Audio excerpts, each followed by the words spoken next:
અરે બોલ એવું મસ્ત છે ને પાણી. જો આ મેં ઘરે મસાલો બનાવ્યો છે. અંદર બટેકા છે, ડુંગળી છે, લીલા ધાણા અને પુદીનાની પેસ્ટ નાખી છે અને થોડુંક લીંબુ નીચોવ્યું છે. એટલું મસ્ત છે. અને આ જોઈ શકો તમે, પુદીનાનો ટચ આપ્યો છે અને લીલા ધાણાની પેસ્ટ નાખીને પાણી બનાવ્યું છે આપણે ઘરે જ. એટલું મસ્ત છે ને, મોજ પડી ગઈ.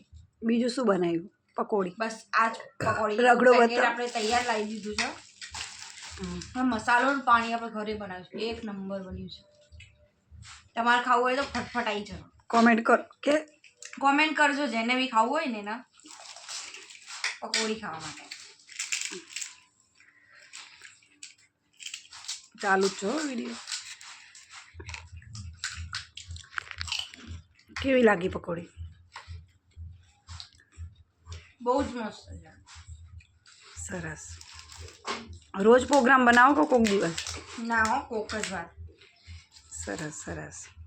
તમે બી ખાવી હોય તો ફટફટ આવી જાઓ મારા ઘરે. હું બધાને બનાવીને ખવડાવીશ. સરસ. અંકિતાબેન, તમે કાંઈ બોલશો? બાય. બાય.